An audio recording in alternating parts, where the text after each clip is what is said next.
Hola. Hola, ¿qué tal? Oye, disculpen, pero sabes que yo me conecto con mi teléfono y estaba fatal. Sí, las conexiones no están nada buenas hoy. No, y además de paso me empezaron a mandar unas cosas por eso no les pude avisar antes que estaba en ese intento. Bueno, pero ya estamos acá. Sorry, pero Buenísimo, ya sabes que ando buenísimo. sin la unidad esta portátil que tiene, es más eficiente. No, no te preocupes, Gabriela, gracias. Es entendible. Nos ha pasado a todos en algún momento. No, y es que estoy en Prados y aquí es fatal, chavo. La vaina con las montañas, no sé. Es diferente, ¿no? Bueno, también con los bajones de luz ha habido mucho tema. No, Yo es no la tengo. zona, porque me Hola, ha Gladys. pasado con las llamadas, o sea, desde anoche he estado como que estoy aquí. Bueno, pues eso, hijo mío, la vida. Muy bien, no te preocupéis, no os preocupéis. Bueno, se hace lo que se puede. Bueno, creo que ya estamos todos, ¿no? Quasi, como dicen los italianos. Casi, ahí están. Quasi. Bueno, ¿Cómo Hola, estuvo? chicos, ¿Cómo chicas, ¿qué estuvo? tal? ¿Cómo estuvo, hola. cómo estuvo lo anterior? Hola. Meter. Estuvo bien, estuvo un ratico nada más que estuvimos como para aclarar dudas y ya. Ok. Saludos. Bueno, hoy tenemos nuestra clase de cierre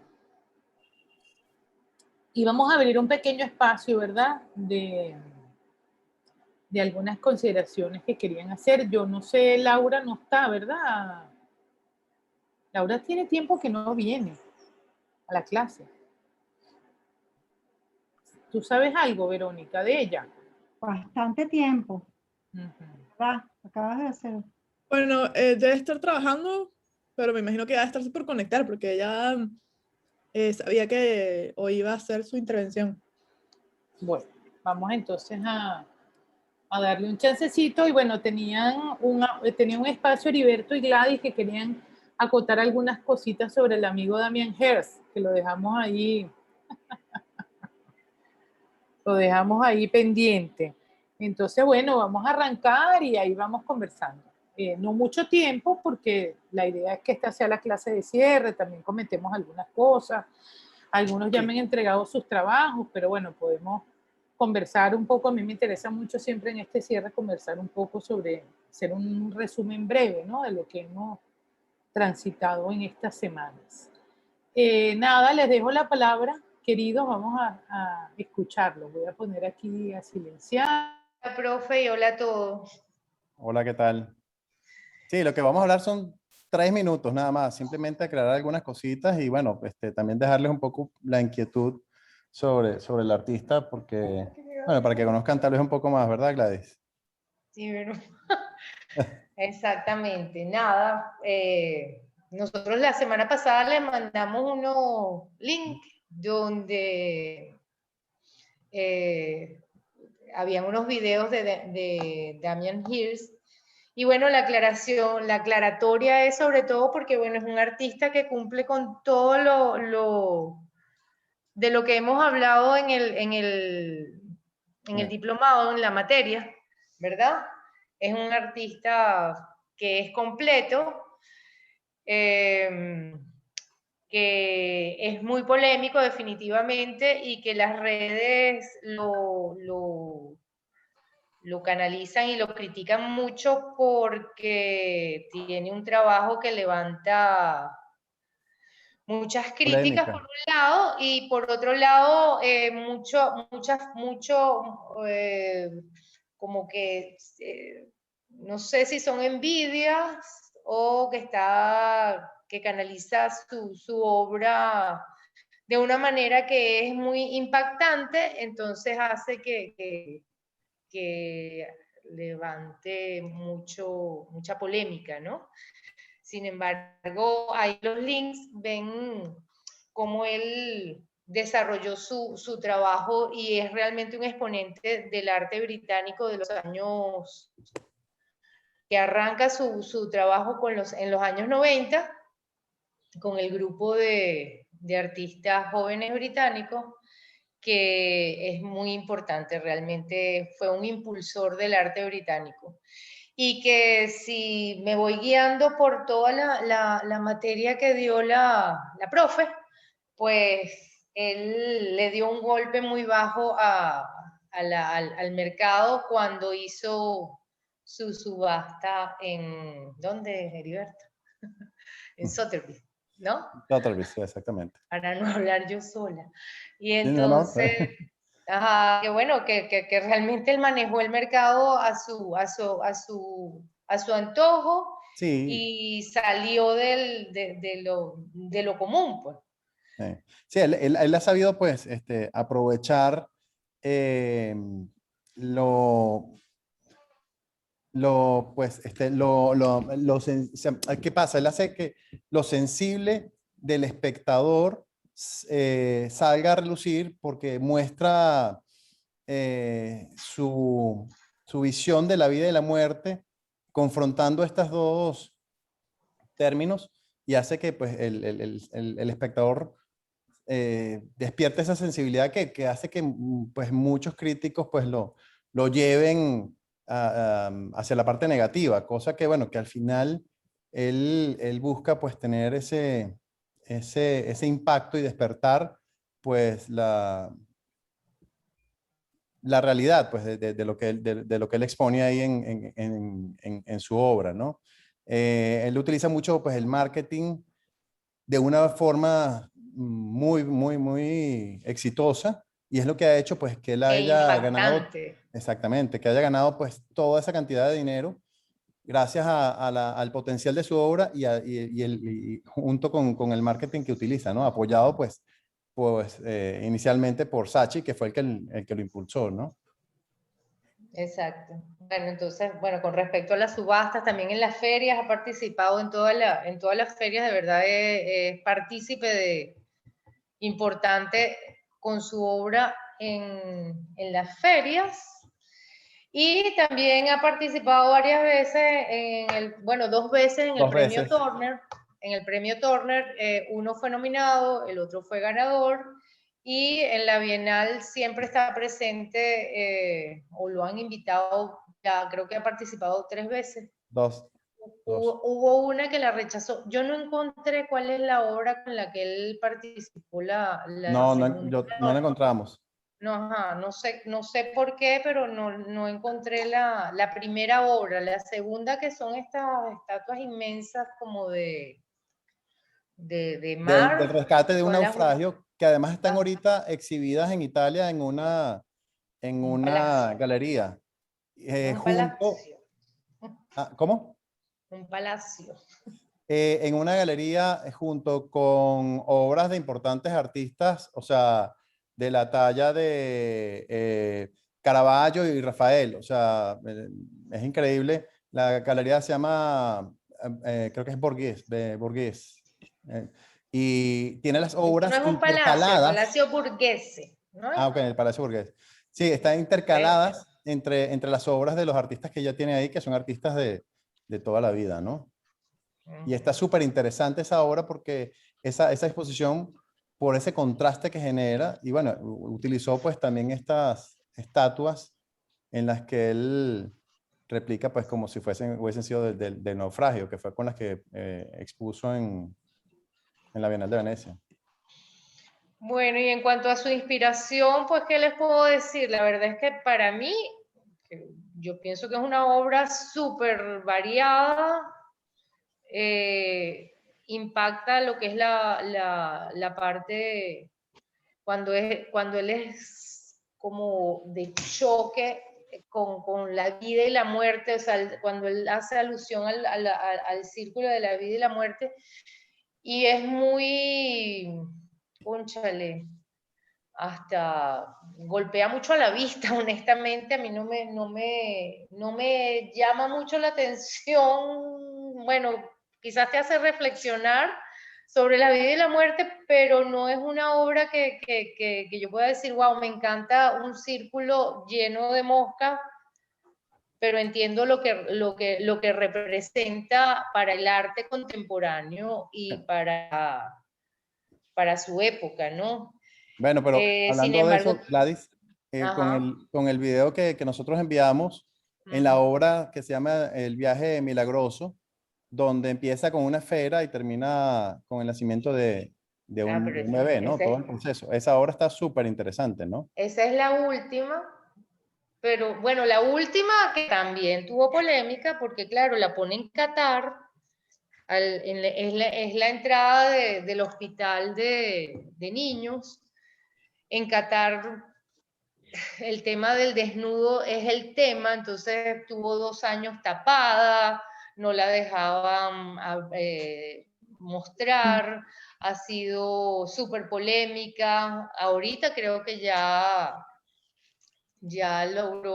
lograron mostrarla, pues, o sea, ya está exhibida y es Sí. espectacular, la verdad que esa es una obra muy súper valiosa, que es el último video que de verdad me encanta.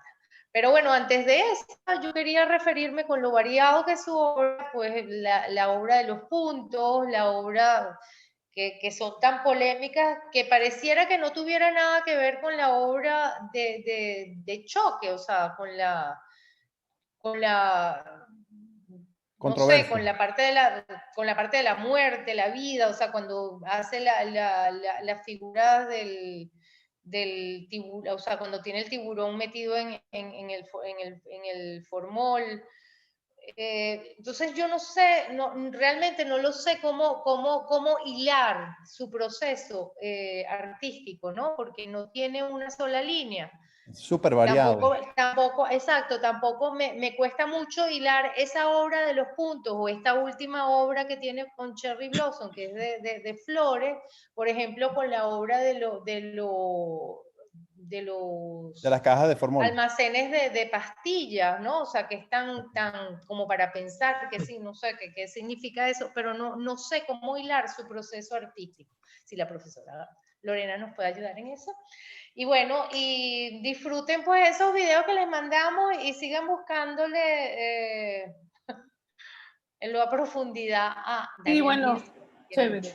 Yo creo que la clase pasada en la corrección las acotaciones que le hice a la posición de ustedes, hablé bastante Sí, para hilar la obra de Damien Hirst, ¿verdad? Creo que así pueden es. revisarlo en los videos Sí, sí. que están ahí grabados. Bueno, Laura, bienvenida. Vamos a darle un chancecito a Laura para hablar de Yayoi Kusama, ¿verdad? Un poquito que además, fíjense qué impresionante. No sé si pudieron darle una mirada al texto, a ese artículo que hizo la revista, ay, se me olvidó el nombre y es de aquí. Bueno, el que les mandé por el WhatsApp sobre que Yayoi Kusama, bueno, una de las artistas más movidas y con mayor presencia durante el 2020 en una cantidad de desarrollos, actividades, a pesar de la pandemia y tomándose algunos puntos de la pandemia como parte del trabajo que está desarrollando. Laura, chévere. Tómate tu Ok, tiempo para darnos unas palabritas ahí de Yayoi. Adelante. bueno, por lo que pude ver de la grabación de la clase de la exposición, ya disculpen que estoy abriendo mis apuntes aquí, me di cuenta de que hay dos asuntos que resaltaron en la discusión del artista. Uno de ellos es el tema como de la ambición del artista, de reconocimiento y de fama, y su recurrir a la publicidad, es decir, no parece casual la manera como ella se publicita a sí misma, parece que es algo que ella hace activamente. Y otra cosa que llamaba la atención era el tema de la feminidad del artista y cómo esto pudo en su momento afectar la recepción de su obra. Y me parece que ambos están conectados, ¿no? Y para entender esto es interesante acudir al concepto de persona lo, como lo define, persona como lo entiende Jung. Y yo me leí un paper que analizaba la persona de Yayoi Kusama y resulta interesante porque este paper hablaba sobre cómo en esta persona es algo que concatena el aspecto creativo, artístico, con los aspectos más mundanos, y en ellas se enlazan estas dos cosas, y que esta persona, por un lado, es también creación del artista, pero a la vez afecta la recepción de su obra, ¿no? Entonces, es como una creación más del artista, y resulta interesante que la misma artista es muy reticente a la hora de hablar acerca de su arte, y más bien cada vez que lo hace dirigiéndolo, explicándolo a partir de su vida subjetiva tormentosa, a partir de su enfermedad mental. Entonces la misma artista traza esa línea entre la obra y entre ella misma, o sea, constantemente crea esa conexión. Y además porque habla poco acerca de su arte, pero es bastante abierta hablando de su enfermedad mental. Algo que me parece interesante, que me parece importante más bien apuntar a la hora de criticar, porque ser un poco renuentes cuando un artista busca demasiado activamente la publicidad y parece más bien ocupado en ser una celebridad que en ser un artista. Pero es importante entender que ella, por ejemplo, al principio, aunque era muy agresiva con el tema de la publicidad, esta era una mujer que había salido de Japón, que no tenía contra el deseo de su familia, no tenía una red de apoyo, no tenía conocidos en Nueva York. Realmente dependía de su arte y de que de su arte pudiese vivir, de que tuviese éxito comercial. Entonces, resulta difícil juzgarla porque, bueno, claro, ella ya era una artista ambiciosa, era una artista que ya estaba clara de que ella quería ser relevante. Y no solo eso, sino que además de esa relevancia dependía su sustento económico, y era una persona que no podía acudir a otras cosas más allá del arte para subsistir. Eso por una parte. Otra es que también resulta interesante el hecho de que cómo ella juega con esa persona que visita, y cómo juega también como con las expectativas que tiene Occidente acerca de Oriente. El paper que les cuento hablaba sobre cómo ella, al principio, cuando exponía con un traje y un moñito, y a partir de 1963 ella empieza a usar una indumentaria, es decir, va a aperturas de exposiciones, cuando se presenta en público, usa un kimono, y que también de oriental afecta la recepción de su obra. Por ejemplo, las Infinity Nets, ellas las creó en una época donde todavía el mercado estadounidense se nutría de la importancia y de la relevancia del arte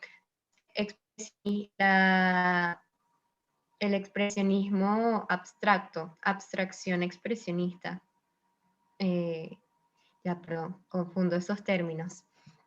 Jackson Pollock, etcétera, estos cuadros, y que ella entiende el mercado, y este artículo decía que a partir de esto ella crea estas Infinity Nets que de alguna manera adaptan su lenguaje, el tema de la repetición, de la obsesión, cosas que caracterizan a su obra, y lo hace como potable para el mercado estadounidense y es interpretado de esta manera, como se ve Oriente como algo que busca la disolución del ego y que es muy, no sé si monótono es la palabra, pero sí, estos rasgos de Oriente lo encontraron los críticos de la época en su obra. Y finalmente, ya va a decir algo antes y se me olvidó. Estoy intentando recordar. Finalmente, la artista, también está el tema de el género del artista como algo que pudo crear esta impresión de que estaba sobreexpuesta, de que era muy agresiva en la búsqueda de la publicidad. Y resulta interesante que, por ejemplo, un artista de la misma época como Andy Warhol no fuese recibido de la misma manera, incluso cuando, por ejemplo, su taller se llamaba The Factory, la fábrica, la factoría. Es decir, ya él directamente hacía alusión a su arte, no como arte, sino como un producto que estaba mercadeando, algo seriado y dirigido hacia las masas.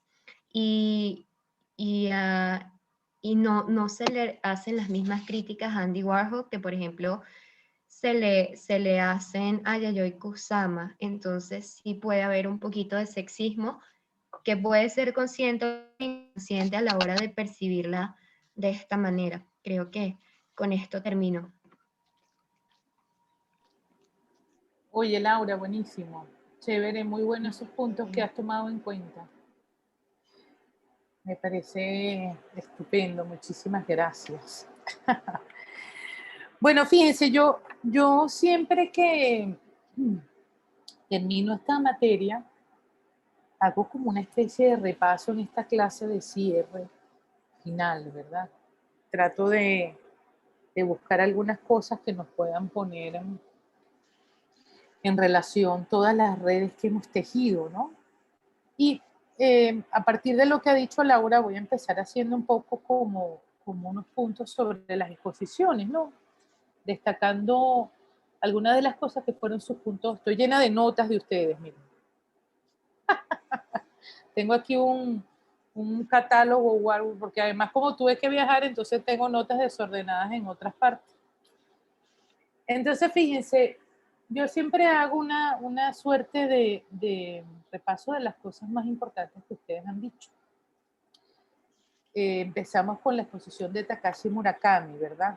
Ahí ellos hablaron justamente de obras donde, o de un trabajo artístico, hablaron Fernando y Carla, que no está por aquí, creo. Hablaron de la crisis del humano, ¿verdad? De las grandes crisis colectivas de la humanidad, de una obra que también surgía como un reclamo posterior a la Segunda Guerra Mundial, tratando de detonar una conciencia del dolor que se había convertido en evasión después de la deformidad general que introdujo la bomba atómica, y hablamos de una identidad perdida, ¿no? Más allá de todos los elementos que ellos conversaron, digamos que estos fueron puntos focales, ¿no? La preocupación de él ante la banalización del horror que manifiesta y que hace vendible, cuestionando a través de los propios medios de la sociedad contemporánea. En la segunda exposición de Yayoi Kusama, que además ahora Laura junta otros puntos que acaba de hablar, muy interesante lo de la soledad de ese personaje, la enfermedad también la representación de la enfermedad en esa repetición continua de espejos infinitos, perder la estabilidad, perder el todo, ¿verdad? Perder la noción del espacio-tiempo como una puesta central en la obra de Yayoi, y la vulnerabilidad de la propia identidad, ¿no? Es decir, en mucho de lo que vimos, no nos vamos a detener en el tema de si son comerciales, si ganan mucho dinero, si no ganan mucho dinero. Son parte de los ajustes del sistema que los hace entrar y salir, y ellos batallan y debaten también. Pues está esa representación de la enfermedad, ¿verdad? Ese punto donde puede desaparecer la identidad y desaparecer el todo.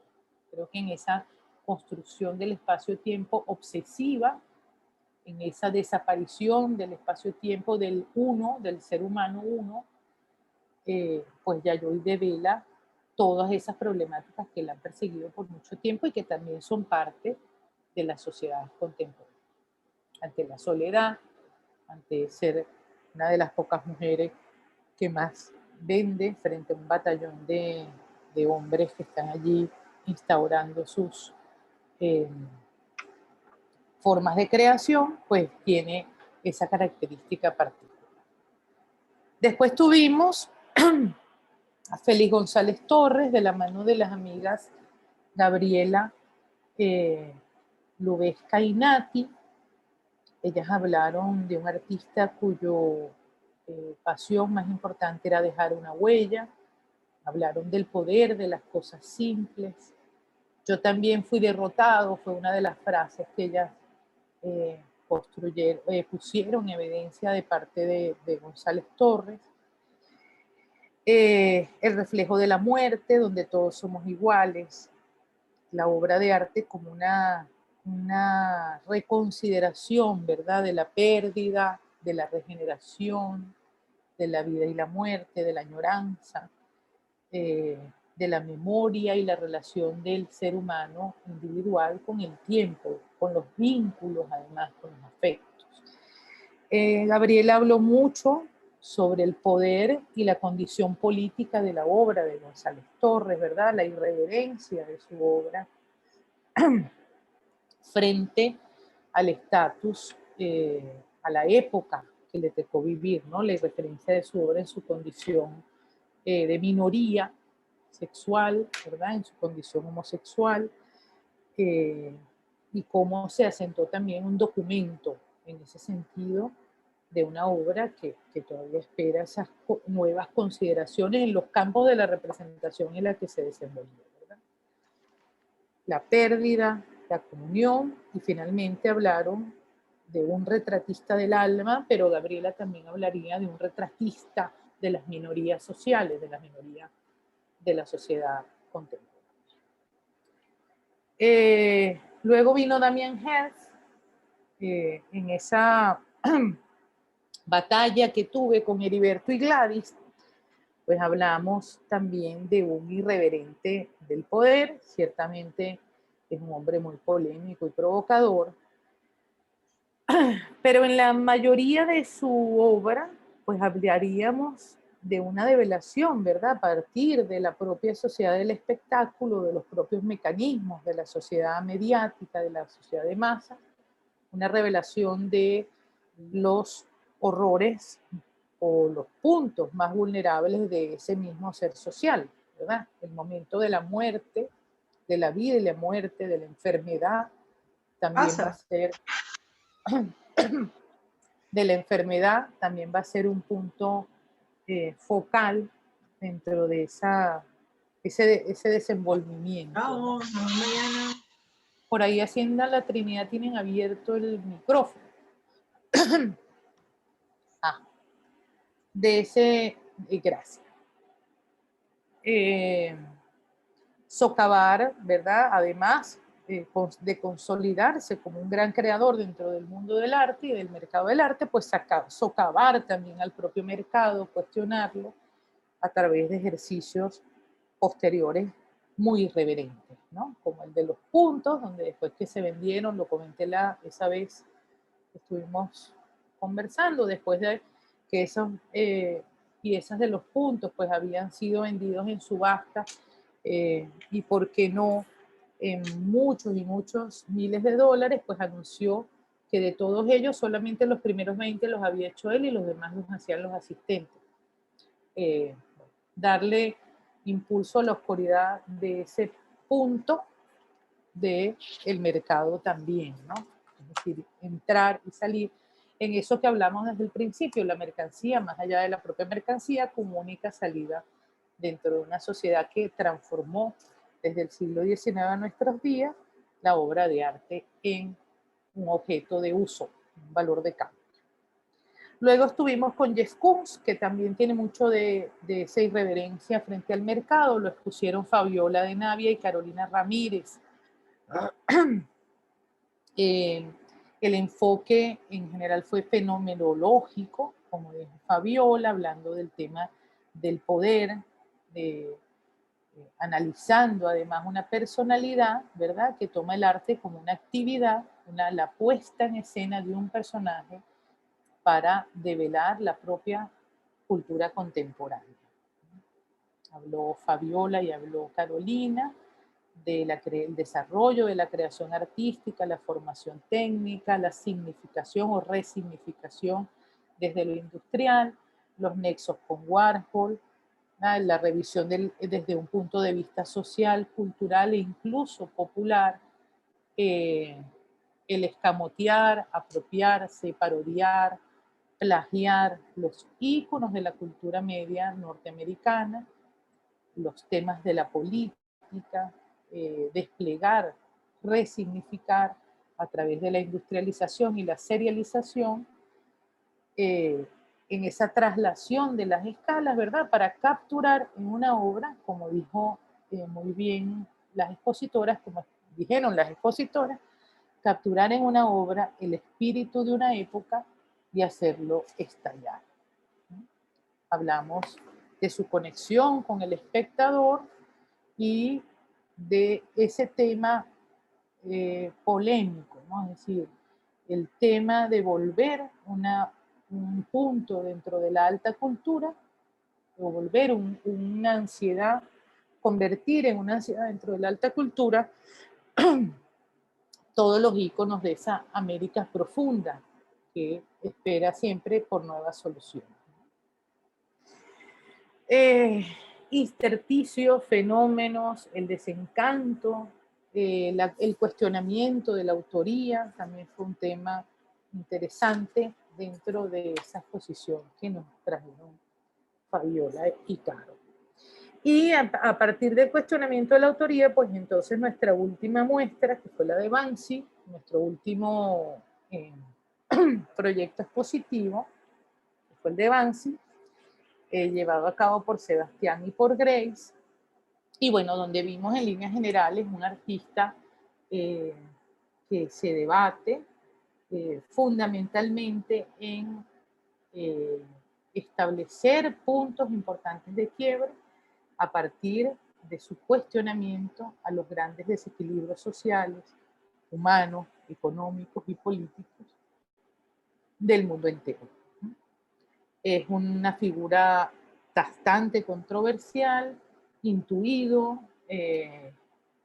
con millones de leyendas detrás de él, de quienes que intentan develar su identidad, que también se han encargado de socavar el mercado a las subastas, ¿no? Como esa obra que nos mostraron, que fue muy polémica, que se autodestruyó en el momento en que fue comprada, en el momento en que el martillo dijo, esta obra de Banksy va para esta persona, y bueno, todo lo que tiene que ver con esos escenarios interesantísimos que ha creado desde Dismaland o desde ese famoso hotel en el Muro de Gaza, ¿verdad? Un cuestionador, un socavador y un artista crítico de los elementos que insertan grandes fracturas dentro del ser social e individual del mundo.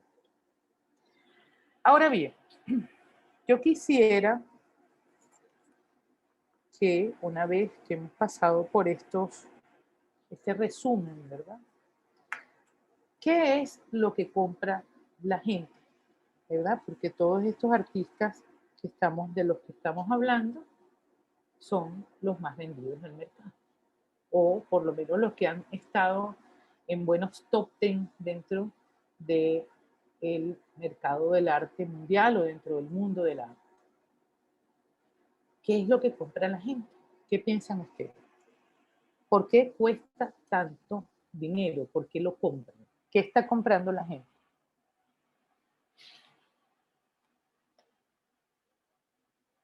A ver, conversemos pues.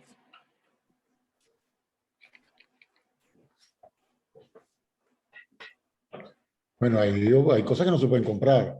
Simple y llanamente hay obras que son incomprables. Hay otras que la gente compra y bueno, sí. ¿Pero por qué compra la gente esas obras? Bueno, en Porque este son momento, tan atractivas. ¿Ah?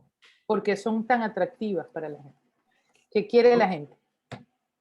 Pero hay muchas que son, el tema del pop ha terminado accediendo a una cantidad de gente que logra identificar y a lo mejor sentirse cómodo con ese tipo de arte, y es algo que se les hace más conocido y de repente es más cómodo comprarlo sin tener que ser un gran A conocedor. ver, ya va, Fernando. Yo he hecho un resumen, Sí. ¿verdad? Tengo 15 minutos hablando de las cosas más importantes que ustedes dijeron sobre esos artistas en sus exposiciones.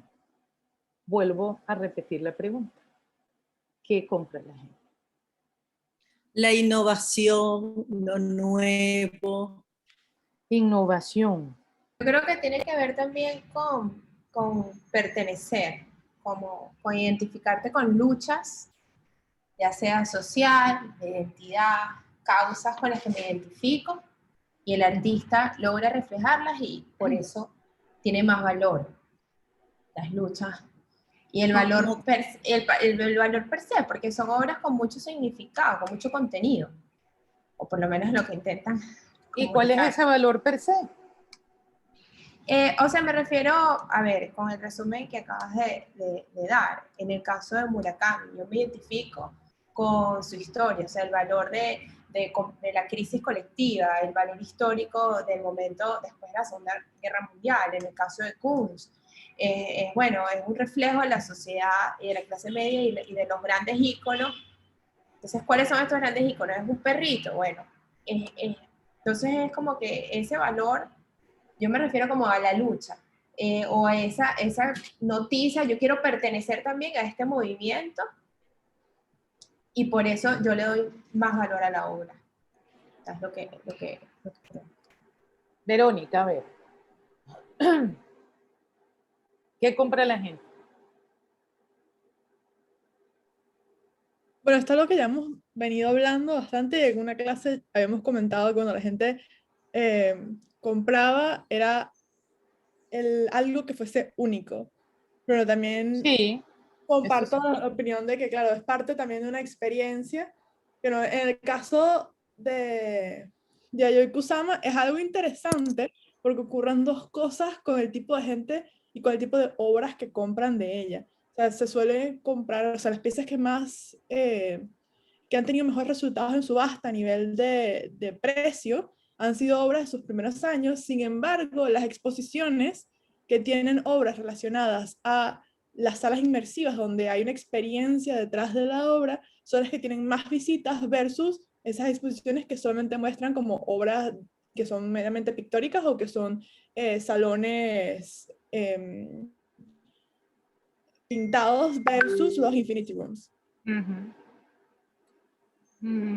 ¿Quién más quiere decir algo? A ver, Gabriela. Yo tengo como una duda, ¿no? Una duda metódica.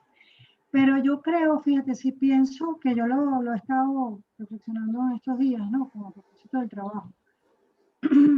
Yo creo que, por ejemplo, un artista como Félix González Torres, hay un elemento, digamos, crucial que es su propia desaparición física, ¿no?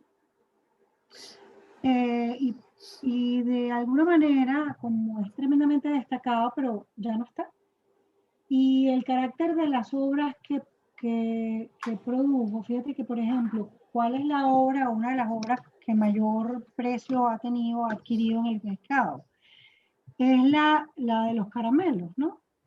Y yo creo que también son como hitos en una reconstrucción o una recomposición de la estructura de la creación. O sea, es decir, a ver, como hitos en el arte contemporáneo, así como las cajas de brillo de Warhol, por decir una.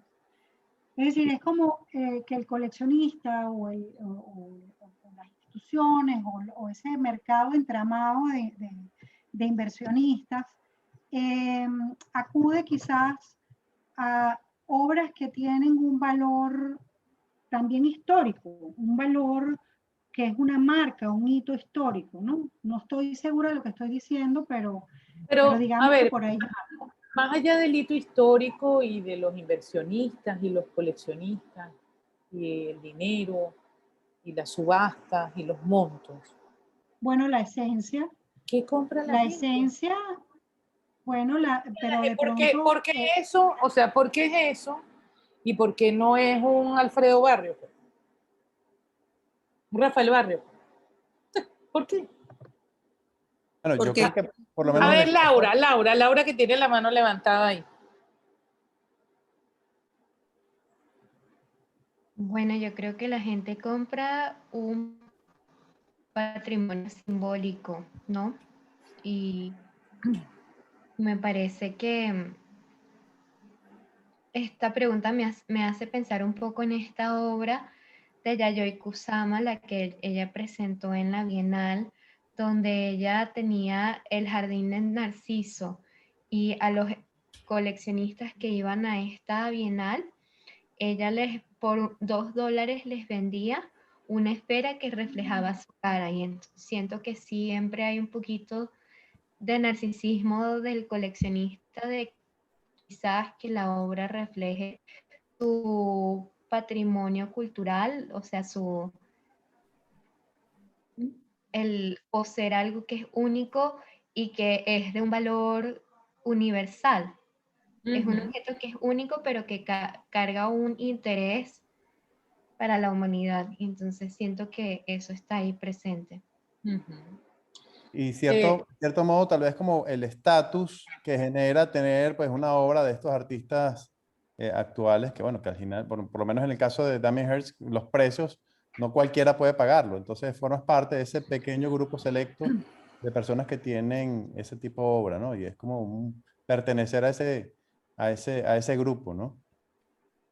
Bueno, podría ser, ¿no? Pero no creo que nadie se gaste tantos millones de dólares por una cosa que no lo sensibilice, sino que simplemente para estar un estatus. Digamos, compras una acción en un buen club y tal. Pero bueno, puede ser. Ahora, en líneas generales, Lorena, adelante. sí, yo veo que bueno, que venden y que compra uno, ¿no? La autenticidad de la obra.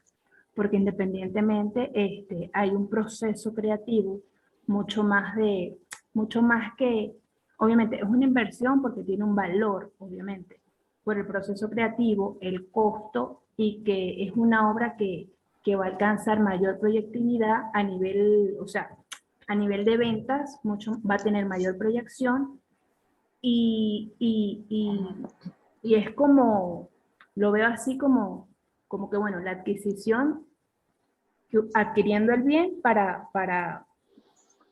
o sea, la adquisición de la obra no sé cómo explicarlo. O sea. Yo entiendo. Ahora, voy a hacer un resumen más pequeñito. ¿Puedo decir algo, Lorena? Ay, claro, Fabiola, adelante. Yo pienso que hay como una suerte de tensión entre el precio y el valor, y que lo que se compra está allí jugando entre las dos cosas, ¿no? Porque por una parte se compra exclusividad, se compra el carácter único de la obra, que a la vez es una especie de pertenencia y posibilidad de permanencia y visibilidad en los tránsitos de la cultura. Pero a la vez creo que también se compra el valor, que es mucho más que el precio, como esa atribución colectiva de sentido. De alguna manera, el poseer una especie de cápsula de tiempo o los espejos más visibles de una época, que termina dándole al coleccionista una sensación de tener un lugar en la historia, y creo que además termina por ser una especie de cofradía de la experiencia donde se cristaliza un sentimiento a lo mejor de lo sagrado o de otros relatos perdidos de la cultura que pasan a quedar sustituidos en esta época por la experiencia del arte. Y a pesar de todas las tensiones y los imperativos del mercado, creo que sigue teniendo algo de la dinámica y del carácter interno y universal del arte en todos los tiempos. Gracias, mi amor. A ver, y Gabriela dijo que quería decir algo, ¿verdad? Sí, sí, fíjate que iba un poco por la línea, no tan sofisticado como, como el de Fabiola. Pero también, o sea, al final hay obras que atrapan de alguna manera el sentido. Ella acaba de usar es muy bella esa imagen de cristalizar un sentimiento, ¿no? Como colectivo, pero es decir, que a lo mejor son obras que efectivamente reflejan el espíritu de un tiempo, las consideraciones culturales de un tiempo, de una manera unificada, con una poética propia, con una condición intrínseca de lo que es en sí misma una obra verdaderamente de arte, ¿no? Que es el alma que está allí, y que a lo mejor es sencillamente eso, es como que compras aquello que logra atrapar las consideraciones y la emanación de un momento del arte, que quizás es lo que ha pasado más allá de las técnicas y tal, con el arte Sí, tradicional occidental, sí, caso, ¿no? está muy bien, fíjense, yo siempre vuelvo a ese punto porque, claro, hago siempre una relación, y creo que lo comenté en las primeras clases, hablando un poco del siglo XXI, ¿no? Tomemos un repaso, esto va a ser muy a grosso modo, de lo que fue ese tránsito, ¿no? Es decir, nosotros vivimos una década de los 90, ¿verdad? El final de la década de los 90, eso que desde los 70 se comenzó a llamar la posmodernidad. Y en la década de los 90, muy especialmente a nivel de artes visuales, pues hubo una deconstrucción, una confrontación total, ¿no? Es decir, que en líneas generales, ¿qué objetivo guiaba la década de los 90? Pues decir que todo lo anterior, es decir, todas las ilusiones de modernidad, de progreso, de civilización, de armonía, de estabilidad, incluso de invivencia de las distintas comunidades en el orbe, todas esas ilusiones, todo ese avance que a nivel de arquitectura, salud, cultura, se había planteado el siglo XX después de las grandes guerras mundiales, ¿no? Iniciar esa reconstrucción, ese poder del hombre por el hombre, capaz de llevar adelante una sociedad civil, cívica, estable. Ahí está el gran manifiesto de eso, es el derecho administrativo, es decir, son las leyes hechas por el hombre, para el hombre mismo. ¿Qué hizo la década de los 90? Pues hacer estallar todo eso que no había servido, ¿verdad? Por eso es la década de los 90 tiene ese rango apocalíptico, es decir, a nivel filosófico, lo debe saber Fabiola, hay muchas de esas posturas, y a nivel de artes visuales, ¿verdad? También está esa desestabilización completa de los medios, construir, inclusive no la obra de arte como una manifestación material de algo, sino utilizar distintos materiales para construir una idea, para cuestionar todo aquello que no había servido para nada. No obstante, inclusive a nivel general, ¿verdad? Había una cierta tensión de que el siglo XXI pues era el siglo del avance, ¿no? Había como esa doble confrontación. Por un lado estaba, no sé si ustedes recuerdan ese mito se llamaba, creo que el YECA 2, o el fin de algo que iba a pasar en los sistemas binarios de computación y en los mercados, iba de una apocalipsis apenas pasáramos al primer cero o al primer minuto del nuevo siglo, ¿no? Y cantidad de mitos y de fabulaciones en torno a ello. Y por otro lado, pues había un impulso muy esperanzador, ¿no? No obstante, yo ahora sí creo en el YECA 2, en el error del milenio, porque ¿en qué empieza? ¿Cómo empieza? Yo siempre les digo, ¿cómo empieza el siglo XXI? ¿Qué es lo primero que pasa en el siglo XXI? Pues la caída de las Torres Gemelas. Es decir, un acto saturado de barbarie, donde el hombre pierde la confianza en todas las personas que puede tener al lado.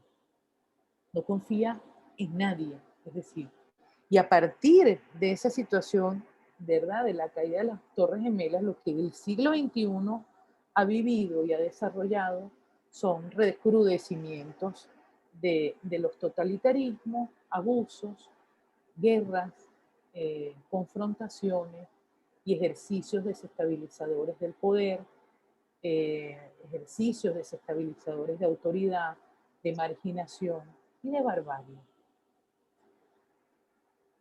Entonces, estas obras, ¿verdad?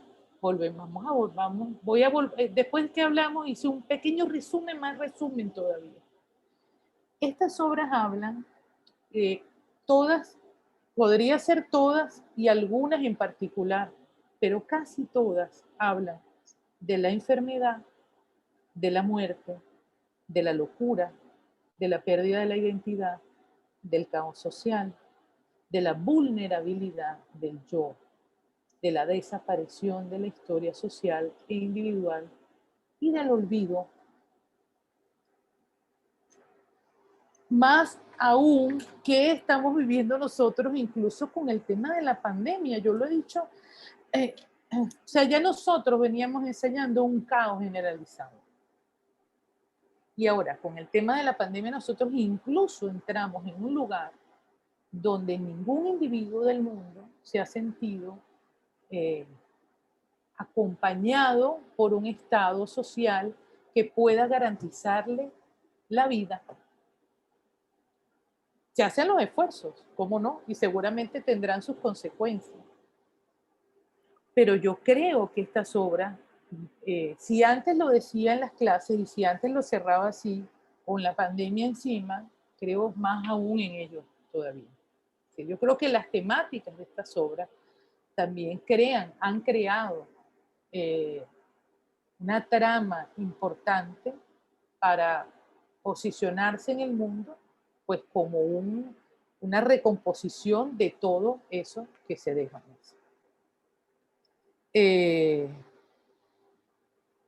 Siempre vuelvo a este libro. Fabiola, ¿quieres decir algo? Vi que se prendió el cuadrito amarillo. No, es que dejé el micrófono abierto. Ok. Laura tiene una manito levantada. Ajá, Laura, adelante, perdón, no vi la manito. No, creo que se quedó levantada de cuando intervine. Ah, okay. Ahora tiene esa manito levantada hace rato. Está bien, está bien.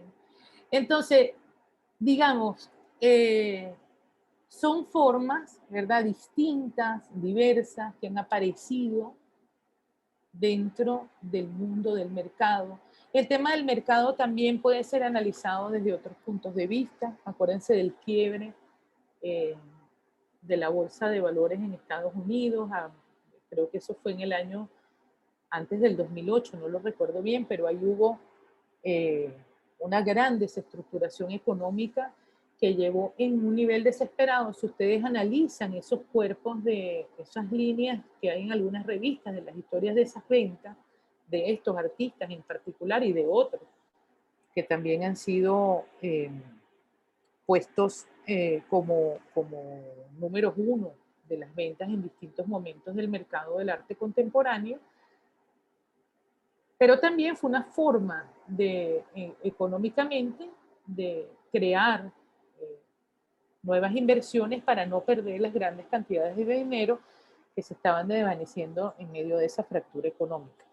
Es decir, para conservar o preservar patrimonios económicos que se habían logrado en nuestros nuevos neofeudalismos, como diría Luis Campos. Pero yo, aunque parezca, no sé, suele tener ese patrón económico, pues pareciera tener como una desestructuración, como que si fuera muy fácil.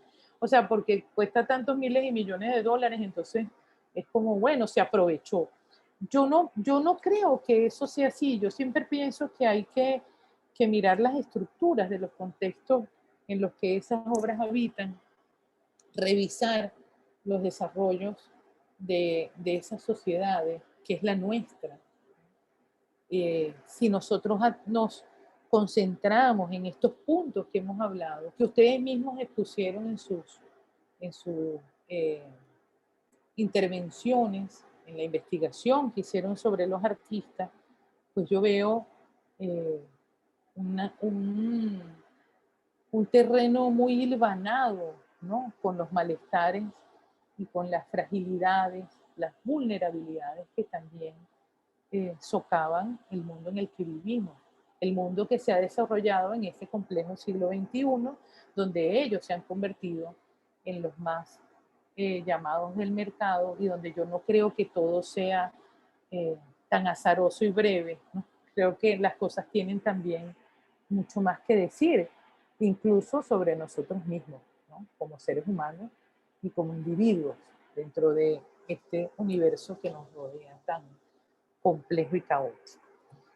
Y yo siempre vuelvo a este libro. Este es un libro que en algún momento, esto fue una operación que a mí me hicieron y yo tuve unos días de reposo. Justamente creo que no pude dar unas clases de la maestría, de este diplomado. Estaba comenzando las primeras cortes del diplomado y yo no pude dar algunas clases porque tuve una emergencia y me hospitalizaron y me operaron. No fue una cosa muy grave, sino de un par de días, ¿no? Y cuando estaba en ese reposo, antes de reintegrarme para dar las clases de recuperación, pues yo me encontré con este libro que me había regalado mi amigo Harry Aben, que en paz descanse. Es un libro bellísimo de esta editorial de Bit Ancio Editor, que recupera un recorrido por la obra de Harry. No obstante, ese recorrido tiene ensayos de fotografía sobre la obra de Harry, poesía, es decir, un conjunto de poemas de Raquel, de su hija, de Raquel Aben van Dalen, y también una reflexión de un muchacho que yo quiero mucho, que escribe muy bien, yo no lo conozco, que es Adalbert Salas. Adalbert Salas Hernández. Las fotografías son de Paolo Gasparini, Luis Brito y Bárbara Brandt. Un libro muy completo. Pero más allá del libro, yo me encontré dentro de él, pues algunas reflexiones que el mismo Adalbert citaba del libro Estética y Hermenéutica de Gadamer. Es una especie de cita que desde ese momento se ha convertido como un mantra y que yo creo que nos ayuda también a revisitar todas las cosas que vemos y que reflexionamos en torno a estas obras y en torno a otras producciones del arte contemporáneo. Él habla cita a Gadamer de la siguiente manera, y me gustaría muchísimo cerrar esta clase con ese, ya dado lo que hemos hablado, dado estos puntos que hemos recorrido, las historias que ustedes mismos han contado, a lo que nos venimos confrontando, además como seres humanos, como seres sociales y como analistas o revisionistas del arte contemporáneo, pues hablar de darle esta cita, ese lugar que para mí se merece. La cita dice: en medio de las ruinas del mundo, dice Gadamer, de lo habitual y lo familiar, la obra de arte se yergue como una prenda de orden. Y acaso todas las fuerzas del guardar y del conservar, las fuerzas que soportan la cultura humana, descansen sobre eso que nos sale al paso de un modo ejemplar en el hacer del artista y en la experiencia del arte. que una y otra vez volvemos a ordenar lo que se nos desmorona. Fin de la cita. Magnífica. Santo Dios, qué bella. Una belleza, de verdad. Una y otra vez volvemos a ordenar lo que se nos desmorona. Yo creo que hemos estado frente a eso, que la obra de arte una y otra vez vuelve a ordenar lo que se nos desmorona. ¿Quieren que se las lea otra vez? Yo sí quiero. Ok. Voy otra vez. En medio de las ruinas del mundo, de lo habitual y lo familiar, la obra de arte se yergue como una prenda de orden.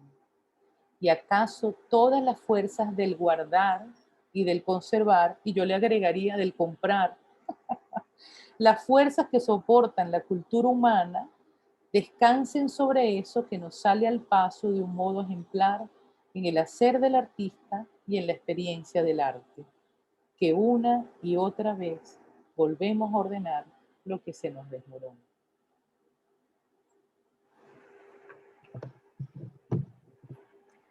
Muchas gracias, queridos.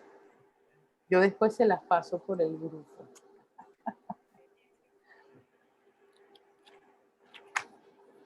Es mi cita favorita. La mía a partir de hoy. Y además a mí me encanta Albert Salo. Sí, pero ese texto es de Gadamer. A mí me No, gustó. yo sé, pero digo, Claro, sí, pero es bellísimo. por devoción a él. Sé que es de Gadamer. Como, bueno, dice cosas estupendas, además el mismo análisis que él hace en este libro sobre la materia, las manos, todo el ejercicio artístico de Harry, además visto desde como mucho de Gadamer como una guía también ahí filosófica. Y yo conseguí el ensayo. No vi el libro, como lo deja, ese de esta chica. Mira, de esta gente, tú los conoces. Ah, de Vita Co. Ah, entonces sí se consigue acá. Sí, esa es la colección de ellos que se llama Vasos Comunicantes. Lo voy a buscar con Catina. Claro, claro, claro que sí. Pues bueno, yo espero que haya sido de provecho estas sesiones y nada, no sé si tienen algún comentario, algo que quieran decir. Bueno, no queda sino agradecer, sí, perdón. Agradecer el tiempo, agradecer las clases, agradecer la disponibilidad. De verdad que sí, ha estado todo chéverísimo. Muchas gracias, de verdad. A ustedes.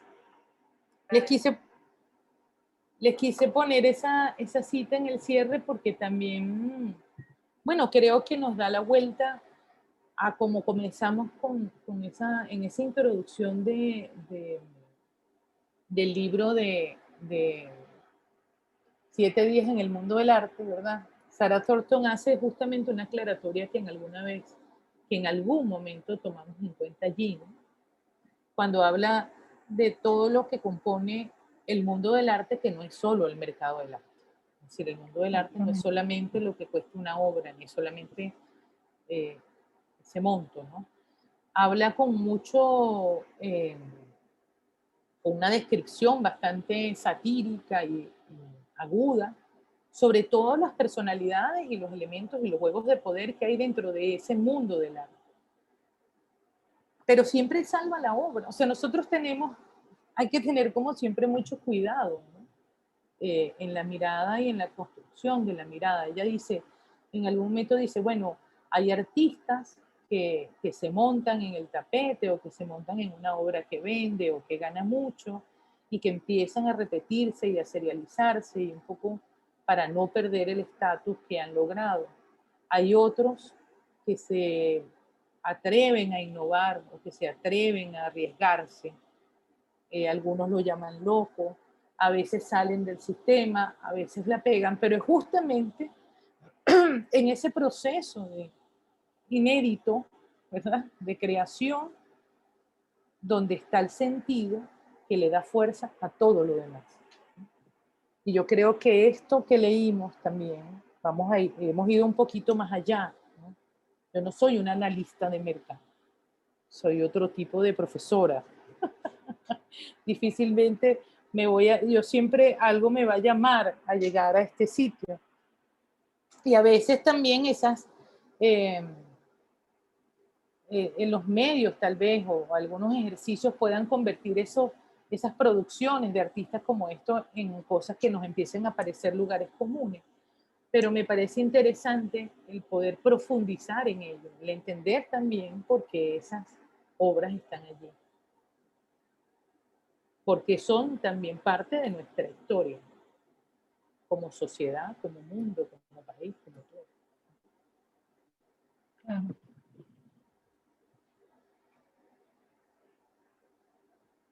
Se quedaron callados. Yo me voy a permitir hacer una pregunta. Claro, Gabriela. La he hecho, creo que se la comenté a Lubenská en algún momento cuando nos encontramos, cuando íbamos hacia tu casa, Lubenská, después de hacerla, creo que fue contigo, que yo me preguntaba, en algún momento se me atravesó una idea con respecto a la obra de algunas de las piezas de González Torres, y era que si en algún momento eso podía tener caducidad. Y que ha quedado, o sea, aun cuando, bueno, ha sido manifiesto mi interés por el artista y que me gusta muchísimo, pero sigue persistiendo en el fondo una duda prudente, y me hago esa pregunta sola, aprovecho para preguntarte, o sea, para exponértela, entendiendo que a lo mejor puede parecer, después de todo lo que nos acabas de decir, que es un sinsentido, en la duda, pero a veces me pregunto, y no por lo que dice Sarah Thornton, que pasa con algunas obras en esas subastas, y cuando habla de esa fragilidad, ¿no? Esa cosa del posicionamiento de uno y otro y ese juego macabro. Pero es por otro tema, es como un poco por la vertiente, por la naturaleza de algunos debates. Lo pensaba con algunas obras, ¿no? No con todas. Y de pronto, pero cuando tú hablas de un siglo más allá, un siglo más allá.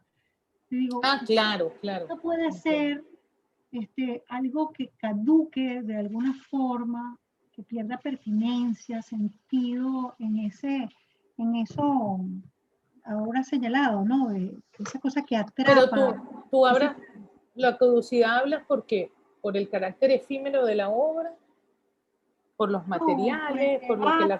No, el material no, pienso por el debate, por ciertos debates.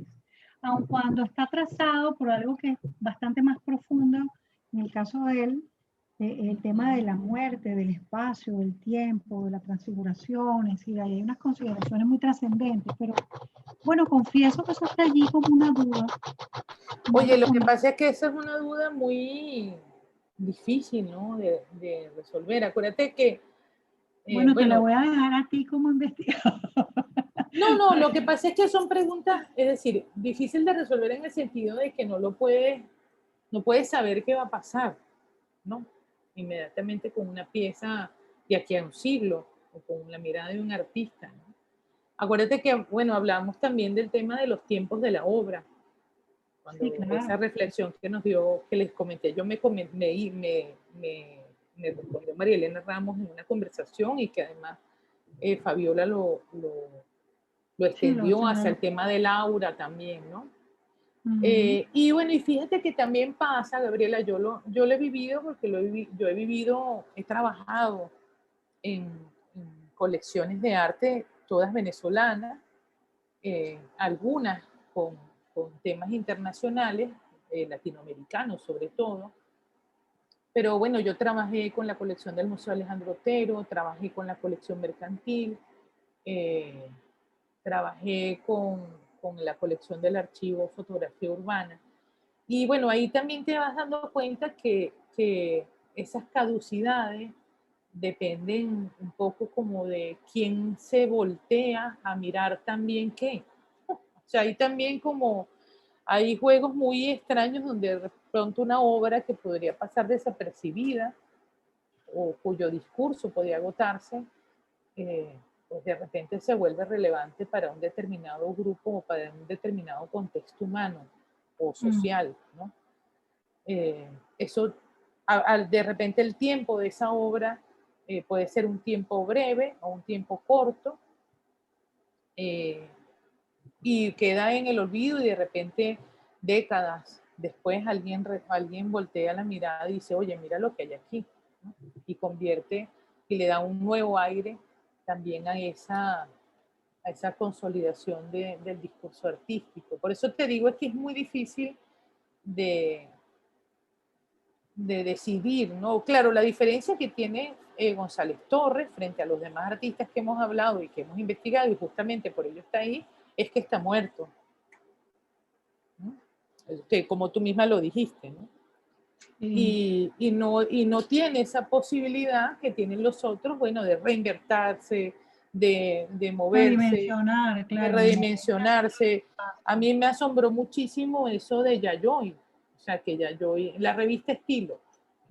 Sí, fue en Estilo, la que nos mandó. Claro, que Yayoi haya sido la artista más, que más, bueno, pues que hizo exhibición en no sé dónde, se montó en esto, hizo una cosa virtual, o sea, todo se movilizó de una forma que ninguno de los demás lo hizo, ¿no?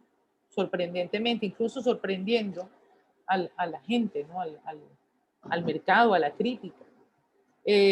Damián Gera andaba más perdido que el hijo de Limber. Yo no sé si ustedes lo vieron en el Instagram, como un loco hablando, giraba como una charla.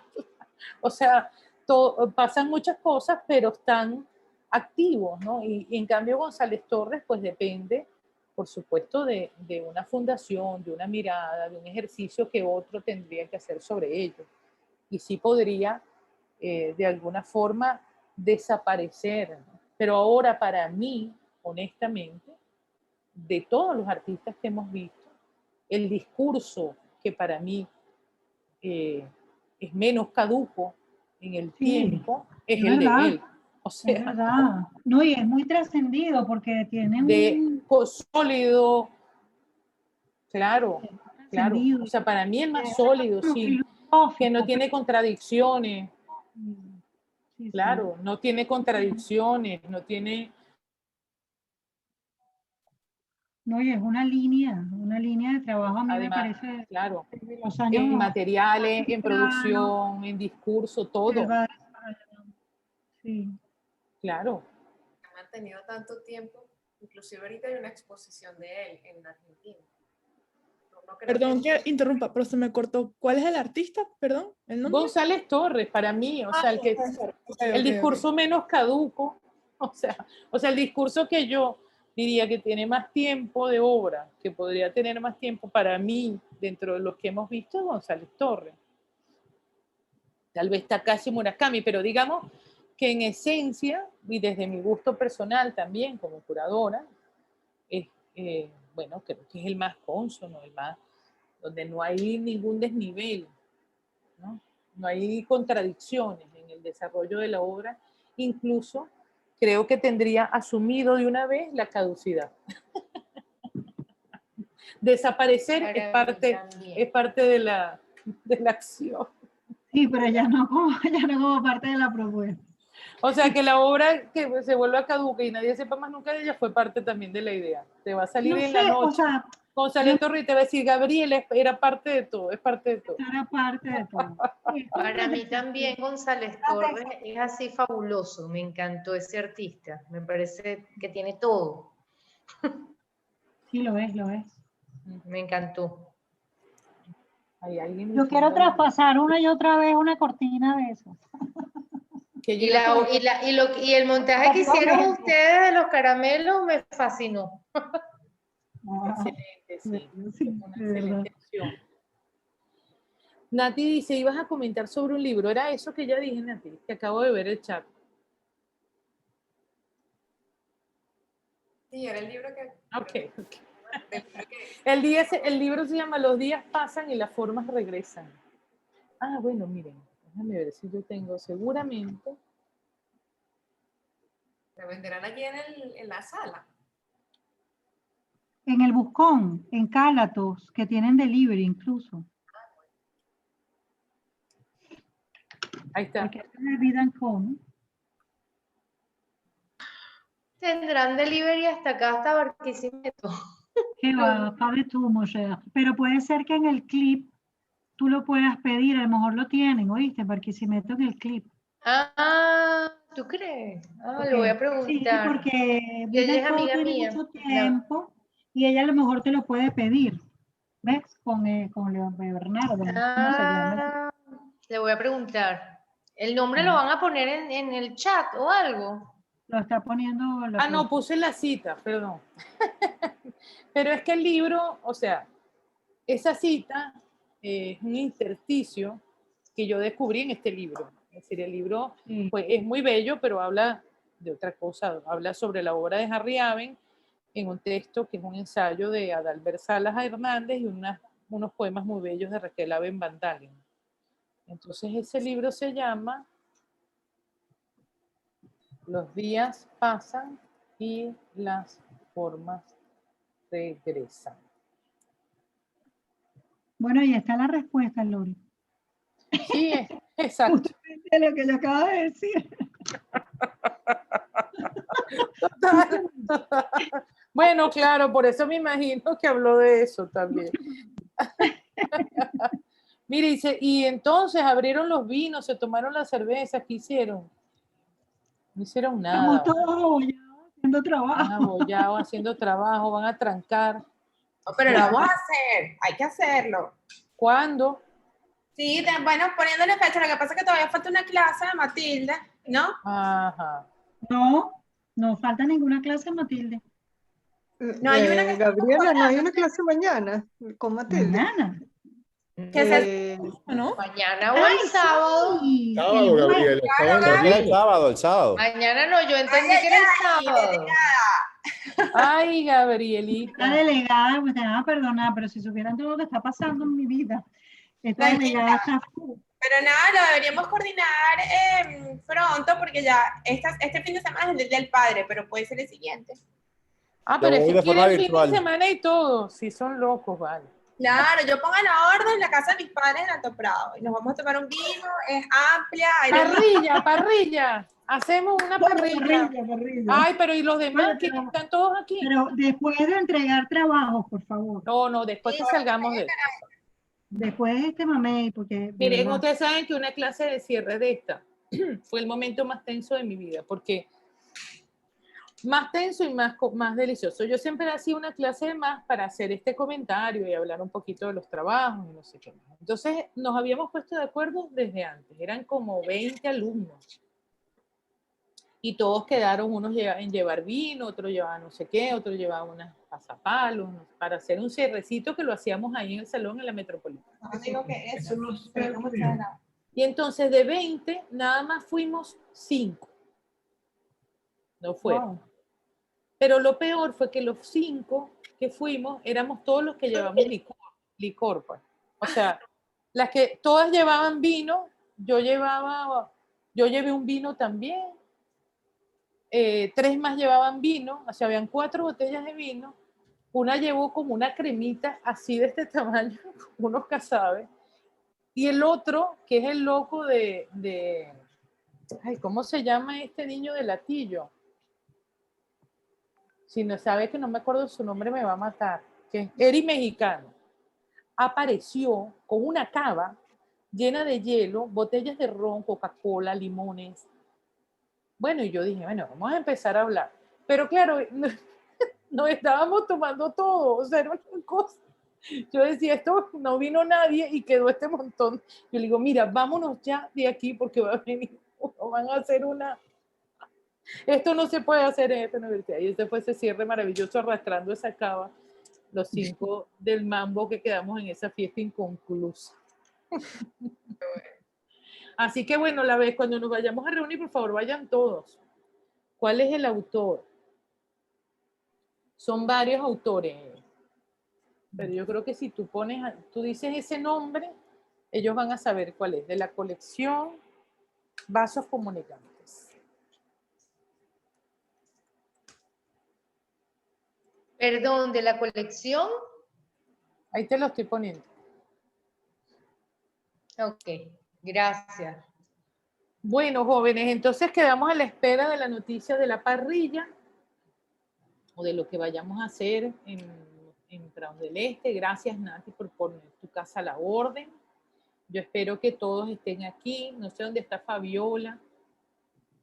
Estoy en Mérida, Lorena, pero los acompañaré virtualmente. No, entonces te esperamos cuando vengas a Te Caracas. llamamos. No sé, ¿cuántos están en Mérida? ¿Fabiola? Catime, ¿no? Yo estoy en Costa Rica. Heriberto está en Costa Rica. Y yo sí, Katime. Bueno, se reúnen Katime y Fabiola. Sí, totalmente. Carolina, que está en Miami, ¿no? Bueno, ojalá que puedan venir. Yo espero que todos puedan venir para la inauguración de la trayectoria inédita. Mirar al mundo de nuevo, ¿verdad? Donde está nuestra querida Lubezka, además. Y hagamos una reunión. Pero si no, igual nos vemos y nos encontramos. Claro que sí, de verdad que fue un placer.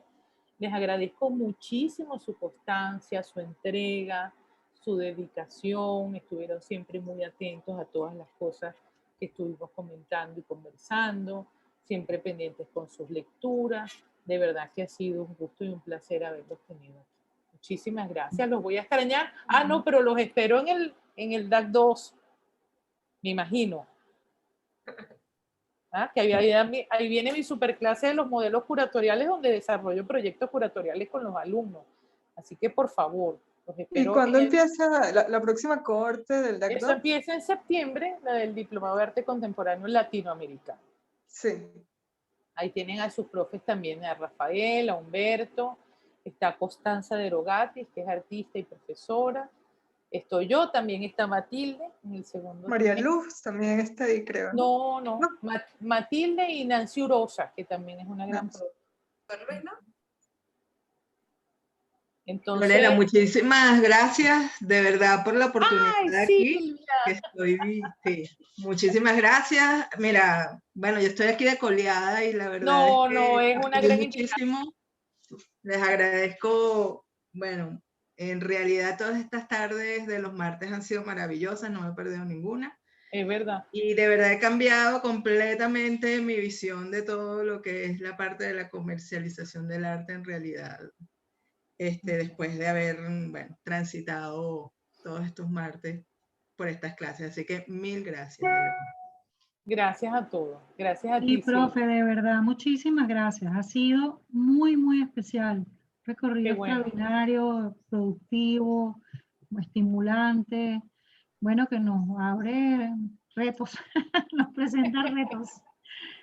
Buenísimo. Muchas gracias, Lorena. Por Muchas gracias, Lorena, y gracias también a todos, a los compañeros del viaje.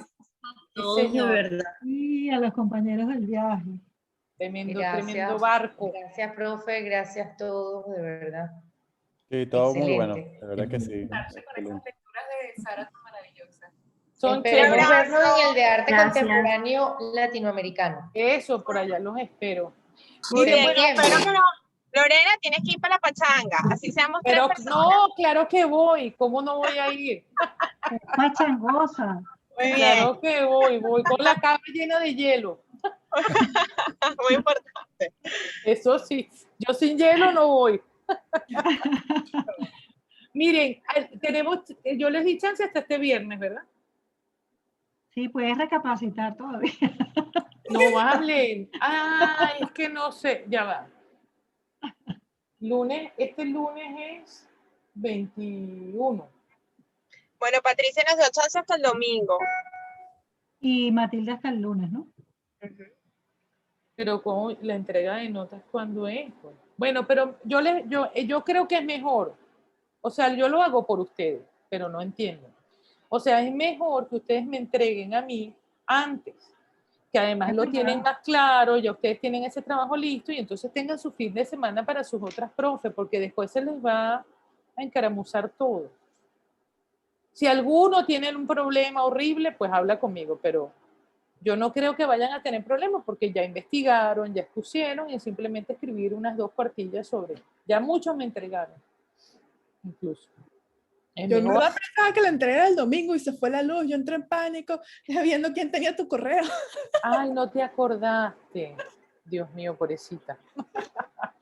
No, es hasta el viernes. Hasta el viernes. Ok. Bueno, puede ser entre viernes y sábado, pero preferiblemente el viernes. Yo entendí que era ayer y salí en pánico y lo entregué a 10 para las No, 12. sí, entregaron un montón. Yo dije, ay, pero estos qué avanzados. Bueno, mira. Qué bueno. Tienen esa pluma ligera. Vale. Bueno, los dejo para que sigan estudiando. Mira, yo les quería preguntar, gracias Lorena, gracias. Besos. No sé, compañeros, si nos podemos quedar unos minutos y verificamos lo de Matilde, y perdonen, es para por favor, Bueno, yo me voy. Gabriela. Gracias, profesora. Chao, cariño. Chao, Lorena, gracias. Gracias a ustedes, nos vemos pronto. Gracias, Lorena. No, a ustedes, lindos. Gracias a todos. Gracias. Gracias, profe. Perdonen, pero es que hemos hablado de que sí, que no, que ye, que sí. ¿Cuál es la fecha? Por favor. Yo entendí que la definitiva era este sábado. Después de las 5 de la tarde. Eso fue lo que entendí al menos en El la sábado a las consulta que 5, hicieron. pero la profesora después dijo a las 10 y yo se los mandé, se los reenvié. Yo entendí el sábado a las 10 de la mañana. Sábado a las 10. Sábado a las 10, sí, porque el miércoles ella dijo que no podía. Ya, yo no vi esa parte. Ok, gracias. Llegamos a Porque a mí me eso, toca sábado a las 10 exponer de la todavía. mañana. Yo tengo una exposición ese día todavía para cerrar. Sobre Anish Kapoor. Sí, también tengo que exponer. Falta materia, sí hace falta esa última clase con ella. Sí, chévere. Entonces, nada, ya sábado a las 10, estupendo. Sábado a las 10. Vale. Nada, Bueno. entonces. Nos vemos el sábado a las 10. Sí, señor. Hasta luego. Chao, feliz noche. Gracias. Chao. Feliz semana. Bye. Chao y gracias.